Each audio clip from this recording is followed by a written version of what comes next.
किया, तप भी किया, कोई आपने ऐसा कर्म नहीं छोड़ा और उसके बाद भी आप मजबूत नहीं हुए। भक्ति मनुष्य करता है अपनी मजबूती के लिए, कि भगवान से जुड़ जाए। भक्ति जो है वो मनुष्य कभी किसी इंसान से जुड़ने के लिए नहीं करता, संसार के पदार्थों से जुड़ने के लिए नहीं करता, संसार के आकर्षण से जुड़ने के लिए नहीं करता। पर आप देखो,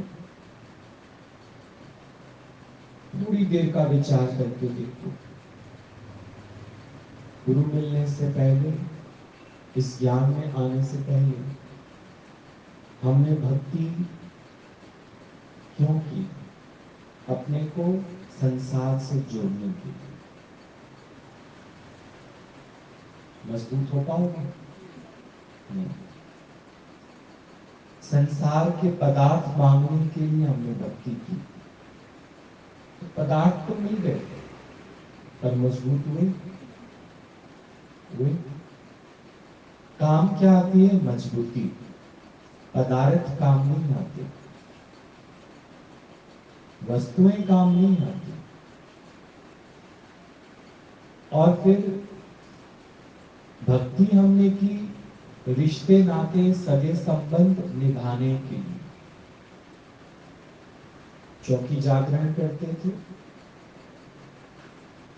तो उस पर आप कभी ऐसे चले जाओगे सामने वाले के घर, आज चौकी लगी है, तुम पहले क्या सोचते हो? पहले बुलाएं तो हम जाएं ना, ऐसे क्यों जाएंगे? हम लोग के यहाँ भी पहले यही होता था। जैसे कभी मैं निकलता था ना, तो आप लोग के यहाँ सत्संग होता है? हमें तो कभी नहीं बुलाया आप लोगों ने। तो वो इंतजार में है कि हम उनको बुलाएंगे तब वो आएंगे। पर भक्ति में संसारिक कोई भी बात नहीं होती, केवल भगवान का प्रेम होता है, जिसमें मुझे भगवान से जुड़ना है। क्योंकि सारी ताकत, पावर, मेरा वास्तविक स्वरूप भगवान से जुड़ने से मिलेगा। संसार के पदार्थों से, विषयों से, व्यक्तियों से, संसार के आकर्षण से, ये तो हमने सब करके देख लिया। क्योंकि जो मांगे ठाकुर अपने से, सोई सोई दे दे। मजबूती तो कभी मांगी नहीं थी ना हमने। परमात्मा से परमात्मा को तो कभी मांगा ही नहीं था। तो आज सुबह भी बात चली, अष्टावक्र जी बता रहे थे राजा जनक को, तू संसार को सत्य करके जानता है, इसलिए संसार के छूटने पर, बदलने पर तेरे को दुख फील होता है, और संसार के बढ़ने पर तेरे को सुख फील होता है। यही तेरे सुख और दुख की परिभाषा है। पर क्या तू सुख और दुख की अनुभूति से छूटना नहीं चाहता?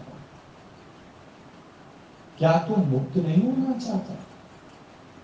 ये तो लगा ही रहेगा। फिर सुख के पीछे दुख है, फिर दुख के पीछे सुख है, ये तो चक्र ऐसे चलता ही रहेगा। क्या तुम सुख और दुख के चक्र से छूटना नहीं चाहते क्या? अगर छूटना चाहते हो सुख और दुख के चक्र से, तो हे अर्जुन, तू इस संसार को मिथ्या भावना से देखना, सत्य भावना से नहीं। गुरु गोविंद सिंह को आकर बुला गया, क्योंकि 2 बच्चे वैसे मरवा दिए साहिबजादे, और 2 साहिबजादों को दीवार में चुनवा दिया गया। 4 ही बेटे थे उनको। पर क्या कभी उन्होंने चारों साहिबजादों को सत्य भावना से देखा था? नहीं। मट्टी के पुतले नाचते हैं उसकी चेतना से, तो दफन भी हुए हैं उसकी चेतना से। मेरा कुछ नहीं। तो क्या गुरु गोविंद सिंह आपको लगता है जो हमारे 10 गुरुओं के अंतिम पातशाही थे, उनके बाद कोई गुरु बना ही नहीं? क्या उन्होंने शोक किया होगा? क्या होगा? तभी आपको कहा जाता है गुरु की साखियां सुनो, गुरु की वाणी को सुनो, ताकि तुमको समझ आए यही दुख भंजनी है। सुखमनी क्यों है? क्योंकि वो सुख की खान है। तुम उसको पढ़ते पढ़ते पढ़ते पढ़ते संसार को मिथ्या करके देखते हो, झूठ करके देखते हो, सत्य भावना से नहीं देखते, तो फिर तुमको कभी कोई बात दुख महसूस ही नहीं कराती। गुरु गोविंद सिंह ने अपने गुरु का आचरण किया और उनके पास तजुर्बा कितना था? गुरु नानक देव जी के समय से चलती आई पातशाहियां, इतना सारा तजुर्बा किसके पास था? गुरु गोविंद सिंह। अगर गुरु नानक देव जी ने माया को मिथ्या करके जाना, परिवर्तनशील जाना, झूठ जाना, तभी तो लिखा कूड़ राजा कूड़ प्रजा। कूड़ राजा कूड़ प्रजा, कूड़ सब संसार, कूड़ मियां कूड़ बीवी, सबके सब खप्पनहार। ये सब के सब खप जाएंगे। खपने का मतलब विनाश को प्राप्त हो जाएंगे, बदल जाएंगे, क्योंकि कूड़ है। कूड़ माने हमारे पंजाबी भाषा में कहते हैं कूड़ मत कह, झूठ मत कह। कूड़ा, कूड़े को आप कब तक संभाल के रखोगे?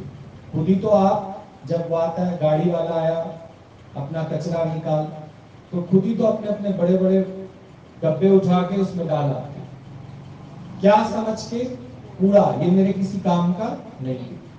ऐसे ही कूड़ भावना से जब गुरु नानक देव जी रहे, तो गुरु नानक देव जी को दुख और सुख फील नहीं। पर वही गुरु नानक देव जी का लंगर छकने के बाद, वही गुरु नानक देव जी की वाणी सुनने के बाद रागी पाची भाई जी जब कभी हम लोगों से मिलते हैं, तो वो भी कहते हैं कि नहीं, मेरे को दुख फील होता है, मेरे को सुख फील होता है। इसका मतलब क्या हुआ? उन्होंने शब्द तो पढ़े, शब्द रटे तो सही, लेकिन उनको धारण नहीं किया। जब कितनी प्योर वाणी है, पवित्र वाणी है। भाई जी भी दुखी है, सोच के देखो। भाई जी जो सबको सुना रहा है, हारमोनियम बजा रहा है और सबको बाणी सुनाता है, 24 घंटे गुरुद्वारे में बाणी चल रही है। किस नाल की जे दोस्ती सब जग चलनहार, नहीं? और अभी बता रहे थे भगवान, होवन बहार सो होत सो जाने, प्रभ अपने का हुक्म बचाना। अब कितनी बार भाई जी ने ये गाना गाया होगा, कितनी बार ये शब्द उच्चारण हुआ होगा, पर फिर भी भाई जी दुखी है, रागी भी दुखी है, पाची भी दुखी है, अरदास करने वाला भी दुखी है, क्योंकि उन्होंने कर्म का बंधन पाला। समझना कर्म का बंधन क्या है? वापसी। यदि मैं अरदास कर रहा हूं तो इसमें जो पैसा आया ये अब मेरा है, और इनको सैलरी बेस पर रखा जाता है, क्योंकि इनको वापसी चाहिए। इन्होंने विशुद्ध भावना से पाठ नहीं किया, सत्संग नहीं किया, इनको एक कमरा अलॉट किया जाता है, इनको पर मंथ सैलरी दी जाती है, तो इनका मन किस में पड़ा रहता है? पाठ में नहीं। पाठ तो आप दिन में 3 घरों में करा लो इन लोगों से, पर पाठ का अर्थ क्या है, उस पर टिकना क्या है, वो बिना गुरु के नहीं हो सकता। जबकि गुरु ग्रंथ साहब जी सामने ही है, ग्रंथ साहब जी को ही पढ़ रहे हैं वो, और उनको गुरु मान कहां रहे हैं गुरु? भगवान में विश्वास टिका कहां रहे हैं? होनहार सो होत को जान, मतलब इसको जान कहां रहे हैं? इस बात को केवल उसको पढ़ रहे हैं, पढ़ पढ़ के गड्ढे लग रहे हैं बस, लेकिन हुक्म को नहीं पहचान रहे। तो दुखी नहीं, उनको दुख भी फील होता है, उनको सुख भी फील होता है, लेकिन मन स्थिर नहीं हुआ उनका। वाणी भी गाते हैं, फिर घर बैसो हर जन प्यारे, सतगुरु तुमरे काज सवारे। हारमोनियम बज रहा है, आनंद कारज हो गया, आनंद आनंद भया मेरे माए, सतगुरु मैं पाया, सतगुरुता मिलिया सहज से की, तबला बज रहा है। लेकिन इंद्रियां शांत नहीं हुई। वह उन्होंने भी बना रखा है, उन्होंने बना रखा है, जिसको कहते हैं कर्म का बंधन। कर्म के बंधन से मुक्त नहीं हुए। कर्म किया तो, लेकिन तुम ये बताओगे वो जो कर्म तुमसे हुआ है वो तुमसे किसने कराया? किसने कराया? तो इसके फल का जो अधिकारी है वो कौन है फिर? भगवान। तुम बीच में कहां से आ गए? तुम बीच में कहां से आ गए? सोचो। पर हम कर्म करते समय तो कह देते हैं ठीक है कि कर्म परमात्मा तेरी मर्जी से हो रहा है, पर सैलरी तो मैं लूंगा ना। और फिर दाल की बाल्टी पहले भाई जी को मिलती है, पूरा छपा एक रोटी का मिलता है, रोटी प्रसाद का, ना दो तो सही। अधिकार जमाते हैं ना भाई, हम लोग यहाँ के सेवक हैं, हम यहाँ के पाची हैं, रागी हैं, पहले हमको दो। और फिर अलग से भी मांगते हैं भाई आपकी जो इच्छा करे वो हमको भी दो, माता जी का सालाना करा रहे हो आप, हमें दो। जबकि ऐसा गुरबाणी में कहीं नहीं है, कहीं नहीं है। हम लोग भी सब दे देते हैं, चलो इतना सब कर रहे हैं तो चलो दे दिया। पर आप सोच के देखो, उनकी वाणी ना तो उनको स्वयं को असर करती है और ना ही सुनने वालों को असर करती है। नहीं तो कितने वर्षों से लोग गुरुद्वारे जा रहे हैं, कितने वर्षों से यही वाणी चलती है वहां पर, यही वाणी चलती है। फिर कहीं से कोई संत महापुरुष आते हैं, उस वाणी का उच्चारण करते हैं, जो स्वयं उस पर टिकते हैं, तब उनकी वाणी लगातार 3 दिन समागम होते हैं, प्रसाद वितरण होता है, और उनकी वाणी में इतनी मिठास होती है, इतनी मधुरता होती है। ठीक है, उनको भी सम्मान मिलता है। कहते हैं कि जो भी हरि नाम का सिमरन करता है उनको सम्मान, गौशाला भी उड़ाया जाता है, उनको लिफाफा भी दिया जाता है, पर उनकी अपनी कोई मांग नहीं होती या उनकी नजर उस पर नहीं होती।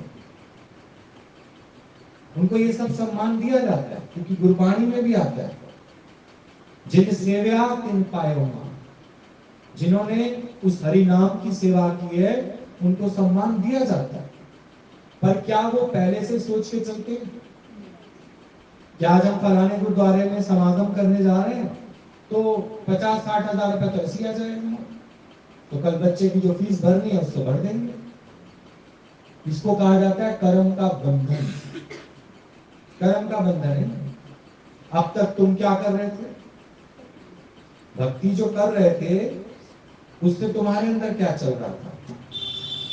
यही तो चल रहा था, रिटर्न्स हमें वापसी में मिलना चाहिए। तो यहीं पर ही बात जो है वो सुख और दुख की पैदा हो जाती है।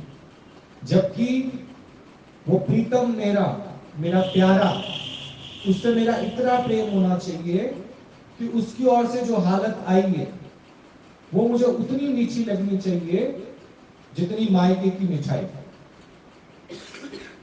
मायके के घर से एक घोड़ा आया इतना सा, देखो वो भी तुमको कितना मीठा लगता है। तो ऐसे ही परमात्मा से तुम्हारा इतना भी प्रेम नहीं है, इतना भी प्यार नहीं है कि तुम्हें भक्ति का पता ही नहीं चला कि हम भक्ति रस में डूब ही नहीं रहे। हमको कुछ ना कुछ चाहिए चाहिए चाहिए। और चाहिए किस लिए? क्योंकि मैं संसार को सत्य भावना से देख रहा हूं। अच्छा चलो मिल तो गई, मिल तो गई, क्या छूटेगी नहीं? इसकी तैयारी तो की। पर गुरु गोविंद सिंह जी ने जब चारों साहिबजादे मिले तो भी जाना ये उस अकाल पुरख की बख्शीश है। ये जो चार साहिबजादे मुझे मिले हैं ये उस अकाल पुरख की बख्शीश है। और फिर अब अकाल पुरख की सेवा में ही वो लग गए। मेरा क्या था बीच में? ना मैंने कर्म किया, ना मुझे उसके फल की चाहना। उन्होंने सत्य भावना से साहिबजादों को नहीं देखा। वो एक परमात्मा की अमानत है जो आई और चल दी। तभी उनको बोला कि आपके चारों साहिबजादे खत्म हो गए। वो टस से मस भी नहीं हुए। कितने साल का और कितने पातशाहियों का तजुर्बा है उनके पास, सोच के देखो। गुरु नानक देव जी से चलता आ रहा है अनुभव, और गुरु गोविंद सिंह तक वो अनुभव पहुंचा है। और अब हालत, जो भी गुरु बनेगा इस ज्ञान में आएगा तो उसको हालत तो आएगी आएगी, नहीं तो वो संसार को उपदेश कैसे करेगा, अपना आदर्श कैसे दिखाएगा।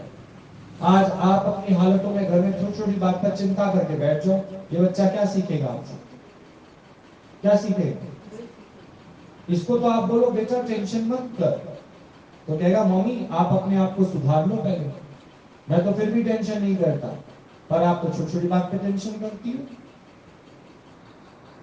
तो जो गुरुओं का अनुभव था, गुरुओं का जो उन्होंने संग किया था, जो वाणियों का उच्चारण किया था उन्होंने, इस पर उन्होंने बोला चार मुए क्या रोम, चार मुए क्या रोम। जब जीवत लाख करोड़, वो लाख करोड़ भी कौन है? मेरे साहिब है, मेरे परमात्मा है, वो भी मेरे साहिबजादे। ज्ञानी सारी सृष्टि को अपना आप करके देखता है, और अज्ञानी वो कुछ एक आध को मेरा मेरा करता है, क्योंकि त्रिगुणी माया से वो भरा पड़ा है। जबकि उसमें भी वो कुछ नहीं कर रहा, कर उसमें भी कुछ नहीं रहा हो, पर ये कर्ता भाव जो है उसके कारण उसको लगता है मैं पूजा करने वाला, मैं पाठ करने वाला, मैं आरती गाने वाला, मैं सत्संग करने वाला, मैं भजन करने वाला, मैं बहुत अच्छा बता सकता हूं। ये किसके कारण हो रहा है? आज अच्छा गला मिला, उस गले में से जो स्वर निकल रहा है वो परमात्मा ही है। आज जो बैठकर तुम एकाग्र चित्त से यहां बैठ पा रहे हो, ये उसकी कृपा है। तो अगर तुम्हारी सतो गुण भी बन रहा है तो उस मालिक की कृपा से, वरना तुम बैठ के दिखा दो थोड़ी देर में, इतने झंझट तुम्हारे सामने कर देगा वो। अगर आज तुमको उसने फ्री किया है तो आत्म साधना करने के लिए फ्री किया। सोच के देखो, अगर तुम्हारे सामने काम के इतने खिलेरे बचे हो तो आ सकते हो। तुम्हारा एक एक काम, तुम्हारा एक एक फर्ज, तुम्हारी एक एक मर्यादा साइड करता जाता है, और तुम उस पर रो नहीं, माया का चेतो, शुक्र मनाओ कि गुरु मेरा मेरे पे मेहरबान हो गया, मेरी पे मेहर कर रहा है। मैं हर, मेरी मैं हरने के लिए उसने मेरी इस माया को काटना शुरू किया। क्योंकि पहले मेरा ज्यादा से ज्यादा टाइम उनका चिंतन करने में जाता था, उनकी चिंता करने में जाता था, उनके लिए सोचने में जाता था। लेकिन अब कोई है ही नहीं, अब कोई है ही नहीं। अब मैं अपनी आत्म साधना बड़े आसानी से कर सकता हूं। गुरु गोविंद सिंह जी ने भी ये बोला। पहले तो फिर भी कभी क्षणिक 4 साहिबजादों की तरफ ध्यान चला तो जाता था, लेकिन अब तो भगवान तूने मेरी मैं हर ली, मेरे पे मेहर कर ली। अब तो मेरी आत्म साधना में कोई विघ्न है ही नहीं। तुम कहोगे किसी का चलता चलाया व्यापार डूब जाए, सोचो, तुम तो कहोगे ना अच्छे सत्संग आए, हमारा तो चलता चलाता व्यापार ही डूब गया। अरे तो आत्म साधना करो। मानुष जन्म व्यापार करने के लिए नहीं मिला, मानुष जन्म मिला है आत्म साधना करने के लिए। घर का कोई व्यक्ति छोटी उम्र में चला गया तुम्हारा, तो भी रोगे पिटोगे। अरे पहले उसका चिंतन करते थे, उसके लिए रोते थे, पिटते थे, लेकिन अब आत्म साधना करो, माया कट गई तुम्हारी, तुम्हारे सारे फर्ज धर्म कर्म पूरे हो गए। अब तुम्हारे पास काम क्या बचा है? आत्म साधना करो। नहीं, पहले कहते थे आत्म साधना के लिए टाइम नहीं मिलता, अब भगवान ने माया काट दी, तो अब क्या कहते हो? भगवान ऐसा क्यों किया तूने? तेरे को आत्म साधना कराने के लिए, अपने से जोड़ने के लिए, अपने से एक करने के लिए। अच्छा नहीं लगा तुमको? तो ये राज हमको कौन समझाता है? गुरु समझाता। तो जो सतोगुणी माया है, उसके लिए भी तुमको बल शक्ति देता तो भगवान है, उसकी मर्जी के बिना पत्ता भी नहीं मिलता। तो तुम यहां कैसे बैठ जाओ? और भक्ति उसने करानी होगी तो गुरु नानक देव ने तो जेल खाने में भी भक्ति की, बाबर के जेल खाने में। तुम कहते हो ना भाई कोरोना में कैसे निकले, उसने तो जेल खाने में भी भक्ति कर दी, कोरोना तो जेल नहीं है। कई बात करते तो पूछते अब ये कोरोना की स्थिति है ना, इनका कोरोना से पहले तुम कौन सा आते थे? कोरोना कब आया? चलो उससे पहले कौन सा आते थे? गुरु नानक देव जी से सीख लो। वो जेल से बाहर थे तो भी उस अकाल पुरख से जुड़े हुए थे, और जब जेल के अंदर डाल दिया तो क्या नियम छोड़ा उन्होंने अपना? तो वहां पर जो 64 कैदी थे उनको भी ये सत्य सुना दिया, और आप मुकद करता है, आप तो मुक्त थे ही थे, उनको भी क्या कर दिया? तो ज्ञानी जहां कहीं बैठता है उस अकाल पुरख से जुड़ा रहता है, परमात्मा से जुड़ा रहता है, अपने गुरु जी की बात सबको बताता है। जब वो उसकी बात सबको बताता है तो सब माया को, संसार को सत्य भावना से नहीं देखते। अब जो जेल में पड़े हुए कैदी थे वो अभी तक तो क्या बोलते थे?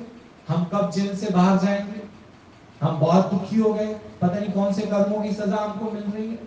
पर गुरु नानक देव जी को जब उन्होंने देखा कि ये भी तो जेल में रह रहे हैं हमारे साथ, गुरु नानक देव जी भी कहां रह रहे हैं? जेल में, और वहां पर चक्की अपने आप चल रही। गुरु नानक देव जी ये दिखा रहे हैं कि चक्की चलाने का भी बल मेरे पास नहीं है, ये चक्की भी उसकी कृपा से चल रही है। जबकि बाबर इतना टॉर्चर कर रहा था, बाबर मुसलमान, उनको क्या बनाना चाहता था? मुसलमान, इतने अत्याचार कर रहा था।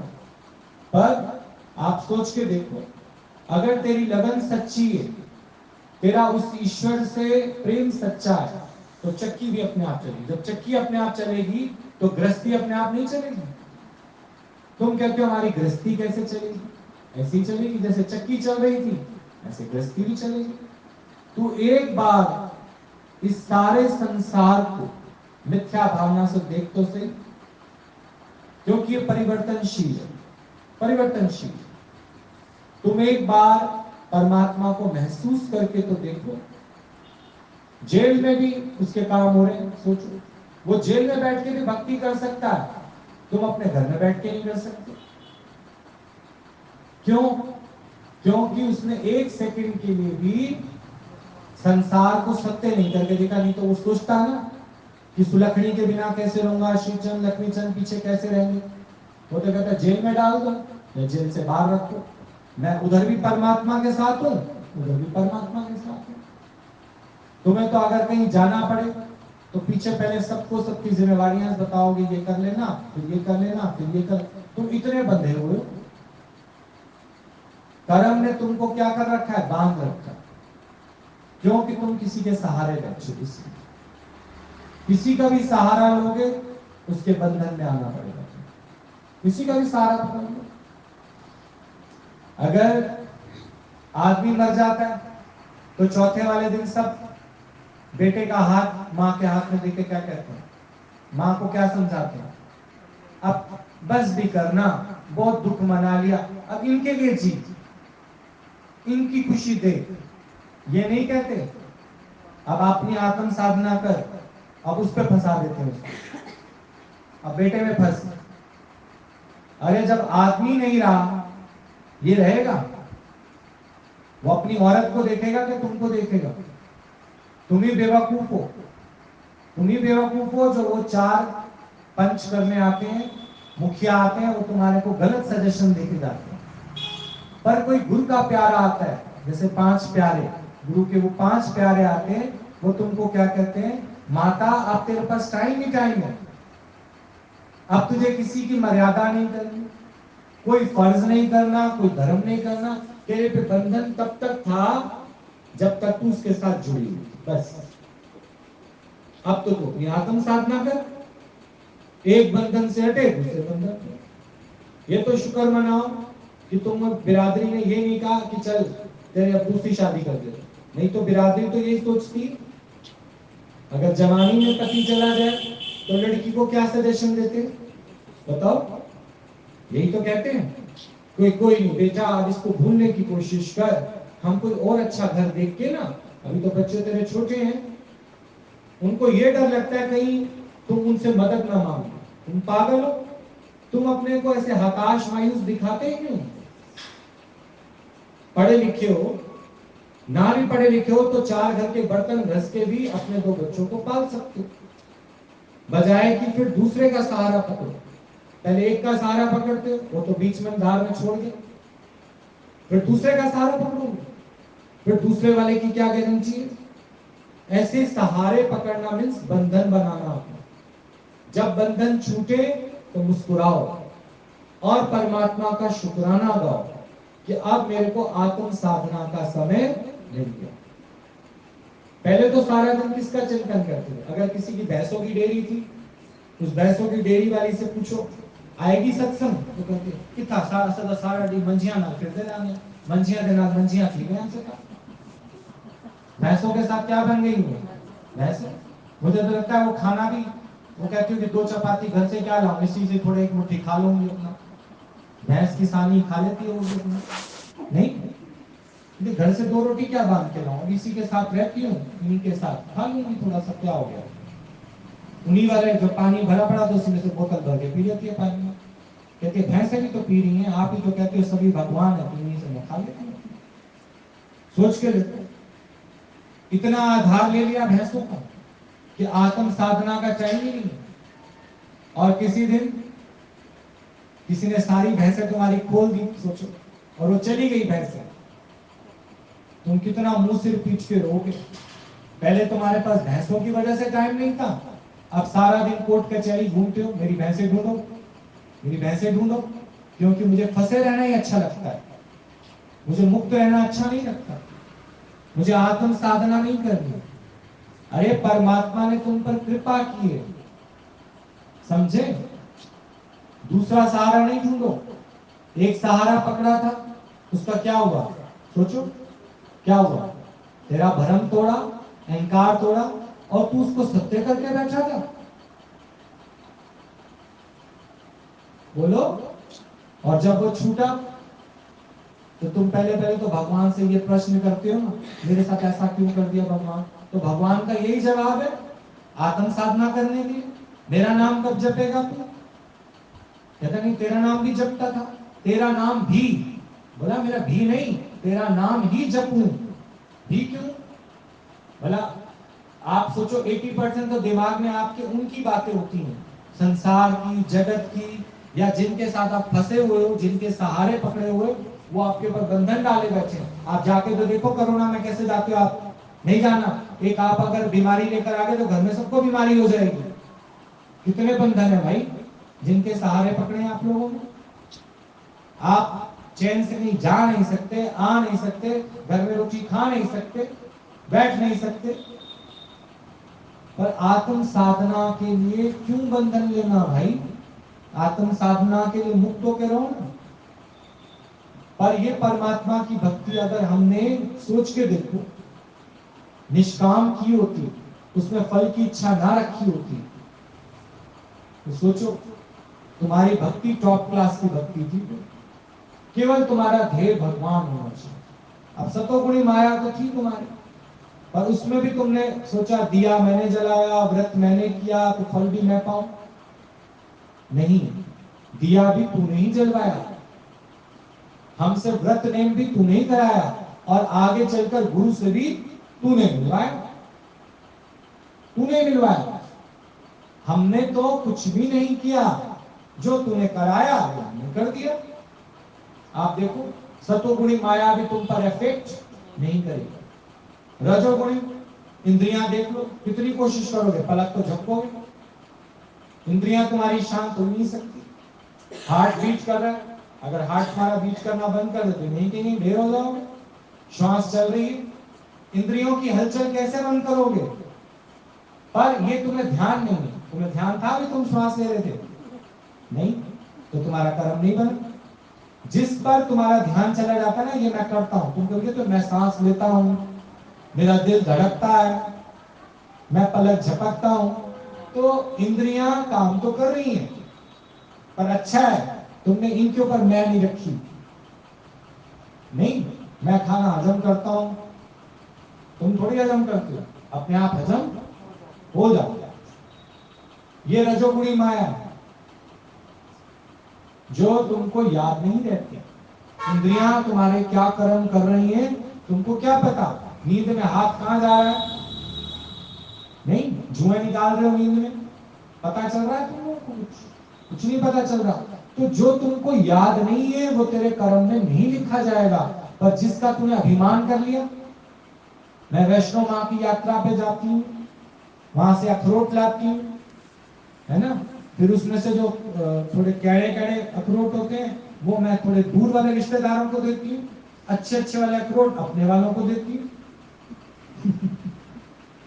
उस समय भी बड़ी मिलावट करा के लाते हो वहां से, कहते हो एक तो भैया वो वाले तोल दो जो थोड़े पत्थर 100 रुपए, 50 रुपए किलो वाले तोल दो, एक 200 रुपए किलो वाले तोल दो। मायके में और दिरानी जेठानियों को ये वाले दे दूंगी, बाकी गली में चार चार, चाहे उनके दांत टूट जाए वो ग्रहण दूंगी। आई तो वैष्णो दरबार से हूं ना, प्रसाद है, ये प्रसाद तो कैसे भी दे दो किसी को, उसमें भी अभिमान। सोचो, ये रजोगुणी माया। तुम्हें किसने कहा है कि थैला उठा के पूरे मोहल्ले में बांटो? किसने कहा है? दिखाना जो है, पता तो चले आज हमने सूर्य नमस्कार किया है, आज हमने सूर्य भगवान की पूजा की है, आज हमने फलानी ये की है, देना तो बनता है ना। पता कैसे चलेगा? क्या दिया, कैसा दिया? केले को अगर जल ना मिलता, प्रकृति उसको सींचती ना, तो केला कहां से आ जाता? भगवान की वस्तु भगवान पे चढ़ा के कितना है उनका। और सोचो तमोगुणी, और तमोगुणी में तो तुम कुछ कर ही नहीं सकते। कर सकते हो? जब सारा दिन तुम्हारी इंद्रियां खेलते खेलते खेलते खेलते थक जाती हैं, रात को तुम नींद में पड़ जाते हो, उस समय तुम क्या करते हो? तुमने कभी कहा नींद आ जा? तुम्हारे कहने से तो आएगी भी नहीं। कब तुम नींद में चले जाते हो पता ही नहीं चलता। ये काम भी कौन करता है? भगवान करता है। तुम एक पीस ऑफ माइंड की क्लिप लगा लो, तुम कब नींद में चले गए पता ही नहीं चलेगा तुम्हें। और वैसे तुम कहो ना, तो कईयों को मैंने देखा है, कोई नींद की गोली खाते हैं, नहीं, कईयों को नींद नहीं आती तो बार बार टॉयलेट जाते हैं, बार बार उठ के बैठते हैं, उनको नींद नहीं आती, उनको भगवान सुलाना नहीं चाहता। और कई तो सत्संग में बैठे बैठे भी सो जाते हैं। और सोचो, क्योंकि भगवान उनको नींद कराना चाहता है। तो ये तमोगुणी माया भी तेरे हाथ में नहीं है, पर तुम भी इसके लिए मैं सोने जा रहा हूं, मैं सोती हूं, तुम क्या सोते हो? आज भगवान नहीं सुनाएगा तुमको, देखो सुलाएगा ही नहीं तुमको, सारी रात जागते रहोगे, क्योंकि उसमें तुम कर्म के बंधन में बंधे पड़े हो। कुछ ना कुछ सोच विचार चलता रहेगा। अच्छा कोई कहेगा नींद नहीं आती ना, तो शराब क्यों पीते हो ना, नींद नहीं आती ना तो एक पैक लगा लेते हैं तो हमें नींद आ जाती है। सोचो, अब शराब का नशा ही किसी दिन ना चढ़े तुम लोगों को, तब सो के दिखाओ, तो उल्टियां करोगे, बार बार टॉयलेट जाओगे, और तो छोड़ो फिर तमाशे करोगे, लड़ोगे झगड़ोगे कुछ ना कुछ तो। अगर सर चढ़ गई शराब तो फिर लड़ाई झगड़े करोगे, अपनी भी नींद तो आ नहीं रही, दूसरे की नींद भी खराब करोगे, बेवजह का कोई टॉपिक छेड़ के बैठ जाओगे। भी शराब किस पे चढ़ गई है? सर पे चढ़ गई, नींद जो नहीं आ रही। कई बार तो ये शराब भी असर नहीं करती, शराब भी तुझे नशा बिना परमात्मा के हुक्म के नहीं देगी। यानी तमोगुणी माया, रजोगुणी माया और सतोगुणी माया, ये भी तीनों किसके आदेश में चलती हैं? परमात्मा के आदेश में। बिना परमात्मा के आदेश के तुम सावन में एक लोटा भी नहीं चढ़ा कर सकती जनता। तो नल खोलो, आप पानी भी नहीं आ सकते, तो कहां से चढ़ाओगे? पानी देने वाला कौन? भगवान। आज दूध वाला ही नहीं आया, आप भगवान शंकर जी का चढ़ा के आओगे? आपको दूध वाला ही नहीं आया, तो पूरा मोड़ के वहां से ले आते और वहां से कल गाँव दूध के लिए सारी जगह घूम गई। तो सतोगुणी माया किसकी कृपा से होगी? भगवान की कृपा से होगी। तेरे हाथ में है क्या ये बता। इसलिए बोला होवन हार हो तो सो जाने, प्रभु अपने का हुक्म पहचाने। अपने प्रभु का हुक्म पहचानो और सहारे बना के मत बैठो, इसके सहारे बैठे, उसके सहारे बैठे, फलाने के सहारे बैठे, नहीं। सहारे सब छूट जाने, फिर बाद में रोओगे, पिटोगे, चीखोगे, चिल्लाओगे। सहारे तुम्हारे को बंधन में डालते हैं, गुलामी करवाएंगे तुमसे। किसके सहारे बैठे हो? इतना बड़ा सहारा नाथों का नाथ परमात्मा तुम्हारा है, तुम क्यों दूसरे का सहारा पकड़े बैठे? बोलो, सहारे तो सब छूट जाते हैं। किसके सहारे हो? भगवान। तो ये समझ हमको गुरु देता है, और हमें इन तीनों गुणों की जो माया में मैं करते हैं ना, मैं जल चढ़ाने वाला, मैं खाना बनाने वाला, मैं सोने जा रहा हूं, तीनों बिना परमात्मा के आदेश के नहीं हो पाएंगे। पर अगर इसमें तुमने मैं डाल ली तो ये माया तुम्हें फंसा लेगी अपने। सतोगुण का अभिमान कर लोगे, मैं इतनी पोथी पढ़ने वाला, मैं इतने जप तप करने वाला, मैं इतने मंत्र श्लोक जानने वाला, फंसा लिया तुमको। मैं पंडित नहीं, और रजोगुणी, मैं तो सारे घर का काम मेरे भरोसे चलता, मैं तो बिल्कुल नहीं जा सकता सत्संग कहीं भी, क्योंकि सारे घर का तो मुझे देखना पड़ता है। आप सोच के देखो, ये रजोगुणी माया में फंसा लिया। पर इसको भी तुम्हें क्या देखना है? बिना हुक्म के तुम बैठे रहो, सिलेंडर आएगा ही। सिलेंडर 3 दिन का लॉकडाउन हो गया उस एरिया में, अब आप कैसे आएगा सिलेंडर? 3 दिन तुम्हें कहां जाना चाहिए था? सत्संग। तुम सिलेंडर के चक्कर में बैठे हो, क्योंकि भगवान तुमसे आज लकड़ी जलाना चाहता है। जलाओ लकड़ी, क्योंकि पड़ोसियों के सहारे भी बैठे तो पड़ोसियों ने भी मना कर दिया, अब लॉकडाउन है, पड़ा तो है सिलेंडर, फिर तुम्हें दे दें तो फिर हमारा क्या होगा? पड़ोसियों की तड़ी में भी मत रहो, कोई नहीं देगा। देगा कोई? किसके सहारे बच्चे?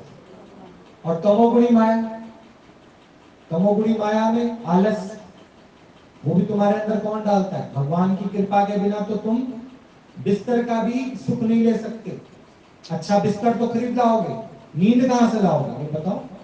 अब नींद पाने के लिए कोई क्या तरीका अपनाता है, कोई क्या तरीका अपनाता है, कोई क्या तरीका अपनाता है, पर वो भी परमात्मा के हुक्म के बिना नशा चढ़ेगा ही नहीं।